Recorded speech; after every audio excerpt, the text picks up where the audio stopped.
దాన్ని ప్రమోట్ చేయడానికి హెచ్ఎండిఏకి పూర్తి అధికారం ఉంది. హెచ్ఎండిఏ యొక్క చైర్మన్ ముఖ్యమంత్రి గారు, హెచ్ఎండిఏ యొక్క వైస్ చైర్మన్ మున్సిపల్ మంత్రిగా ఆ రోజు నేనున్నాను. కాబట్టి హెచ్ఎండిఏ నుంచి ఒక 30-35 కోట్లు ఏదో ఖర్చు పెట్టినట్టు, నాకు ఎగ్జాక్ట్ నెంబర్ గుర్తులేదు, సబ్జెక్ట్ టు కరెక్షన్, 30-35 కోట్లు ఏదో ఖర్చు పెట్టాము. ఆ ప్రమోటర్ ఎవరైతే ఉండేనో స్పాన్సర్ గ్రీన్కో ఆయన దాదాపు 100-110 కోట్లు ఆయన ఖర్చు పెట్టారు.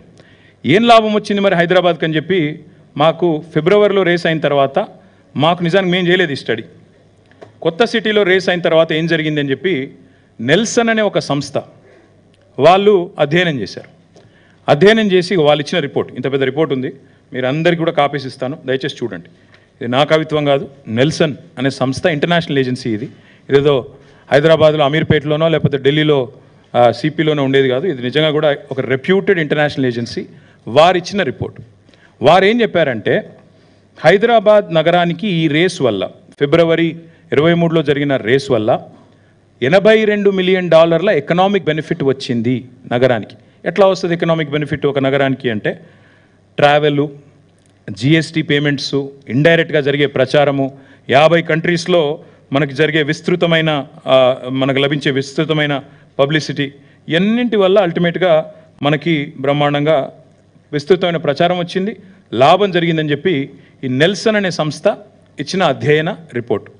సో జరిగిన ఖర్చు మొత్తం కలిపి ప్రైవేట్ ఆయన పెట్టింది 100-110 కోట్లు, మన ప్రభుత్వం ఆనాడు హెచ్ఎండిఏ రూపంలో పెట్టింది 35-40 కోట్లు, పెట్టిన ఖర్చు మొత్తం 150 కోట్లు అయితే $82 మిలియన్ లాభం జరిగింది అని చెప్పి నెల్సన్ రిపోర్ట్ చెప్పింది. అంటే అర్థం ఏంటి, $82 మిలియన్ అంటే ఈ రోజు లెక్క ప్రకారం తీసుకుంటే కూడా 700 కోట్లు. పెట్టింది 150 కోట్లు అయితే ప్రైవేట్ వాళ్ళు గవర్నమెంట్ కలిపి, వచ్చింది దాదాపు 550 కోట్లు ఇంకా అదనంగా ఎకనామిక్ బెనిఫిట్ వచ్చింది, హైదరాబాద్కి పేరు వచ్చింది అనేది వాస్తవం. అయితే ఇక్కడ ఏం జరిగింది అంటే, హైదరాబాద్కి పేరు వచ్చింది కానీ ఆ ప్రమోటర్ ఆయన గ్రీన్కో అంటే ఆయన, నాకు పైసలు రాలేదు, ఎందుకంటే హైదరాబాద్కి పేరు వచ్చింది, మీ సిటీకి పేరు వచ్చింది, మీ గవర్నమెంట్కి పేరు వచ్చింది, కానీ నాకు పడతలు కాలేదు, ఎందుకంటే నేను 110 కోట్లు ఖర్చు పెట్టినా నేను అనుకున్నంత రాలేదు, కాబట్టి నేను వెనకపోతున్నా, నేను నెక్స్ట్ ఇయర్ నేను చేయలేను, మీరు ఎవరినైనా వేరే వాళ్ళను చూసుకోండి స్పాన్సరు అని చెప్పి వారు చెప్పినారు. చెప్పిన తర్వాత ఏమైంది, మేము ఇక 2023 was a busy year for us, ఎందుకంటే ఒకవైపు ఎలక్షన్లు, ఇంకోవైపు ఎలక్షన్ రన్అప్లో చేయాల్సిన చాలా కార్యక్రమాలు ఇవన్నీ ఉంటాయి కదా. సో ఆ క్రమంలో మేమున్నాం. జూన్ మాసం కల్లా అప్పుడు ఇంకా ప్రమోటర్ బ్యాక్అవుట్ అయింది. నాకు ఒక్క నిమిషం మీకు క్లియర్గా చెప్తాను. వీళ్ళు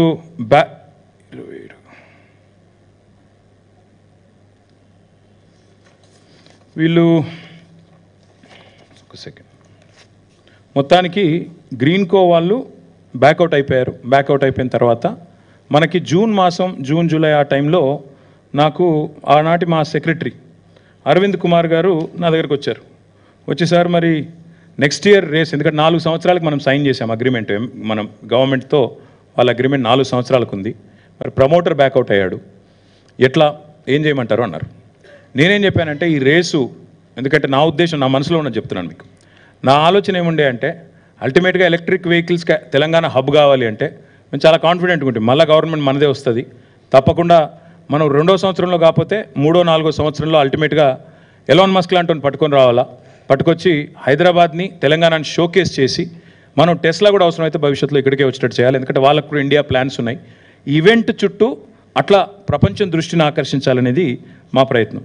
కాబట్టి ఆ రన్అప్లో నేనేం చెప్పానంటే, జూన్ జూలైలో మరి వాళ్ళు అడుగుతున్నారు ప్రమోటర్ బ్యాక్అవుట్ అయ్యాడు ఏం చేయాలంటే, ఓ పని చేయండి, ప్రమోటర్ వెతుకుదాము, డోంట్ వరీ, ఆయన కాకపోతే ఇంకొక 2-3 ఎత్తుకుదాము, ఒకరు కాకపోతే 2-3 ఎత్తికి 100 కోట్లు కట్టాలి అంతే కదా, కడదాం, 100-110 కోట్లు పెద్ద ఇష్యూ కాదు, ఎత్తుకుదాం లేండి అని చెప్పి నేను ధైర్యం చెప్పాను.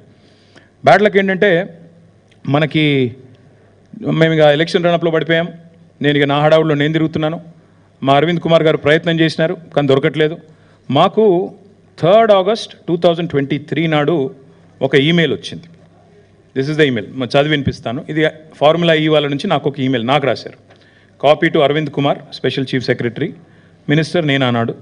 నాకేం రాశారంటే, completion of contractual agreements between formula E race and Telangana government, ఇవన్నీ ఉన్నాయి. నేను ఏం రాస్తారంటే ఆయన, first of all, having followed the recent news, I'd like to send my admiration on how government of Telangana has navigated challenging situation etc etc. I am reaching out to you as I feel compelled అంటూ ఆయన డబ్బులు మనం ఇంకా ప్రమోటర్ని ఎతకలేకపోయాము, ఒక స్పాన్సర్ని ఎతకలేకపోయాము.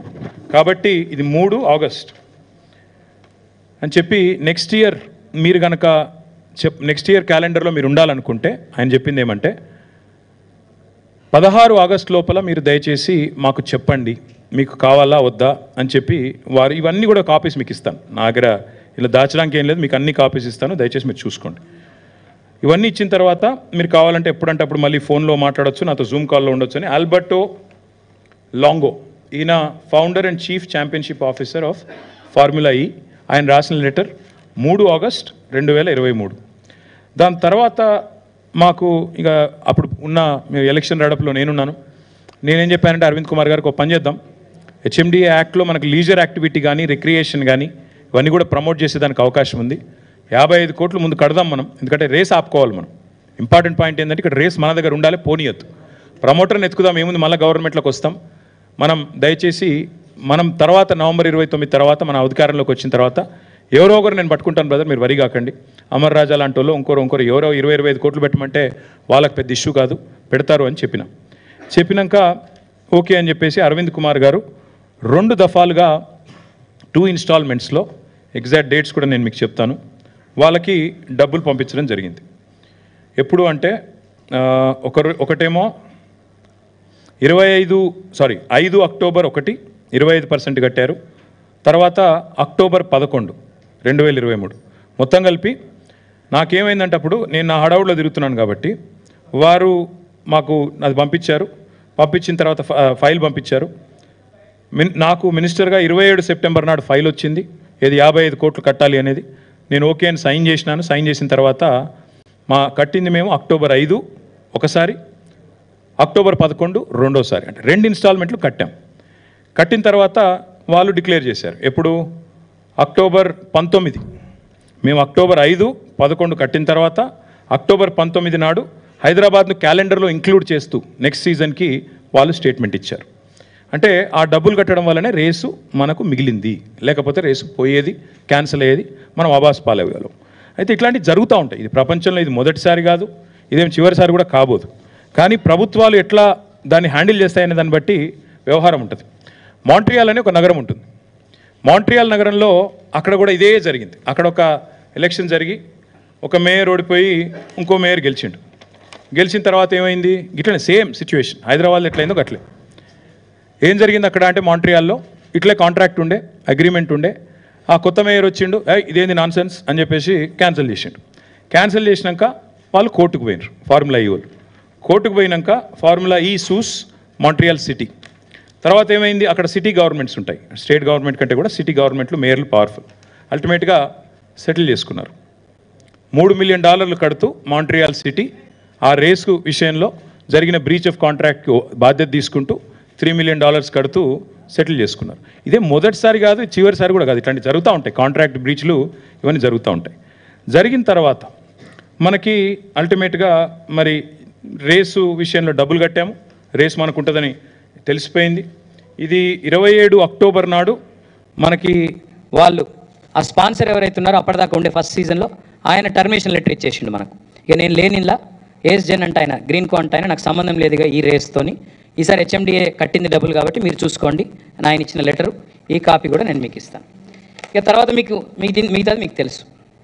29 November నాడు ఎన్నిక జరిగిన తర్వాత మేము ఓడిపోయాము. డిసెంబర్ 3 నాడు రిజల్ట్స్ వచ్చినాయి. కాంగ్రెస్ గవర్నమెంట్ డిసెంబర్ 7 నాడు వచ్చింది. డిసెంబర్ 7 నాడు కాంగ్రెస్ గవర్నమెంట్ వస్తే ఇక్కడ ఒక చాలా ఇంపార్టెంట్ విషయం మీకు చెప్పాలి.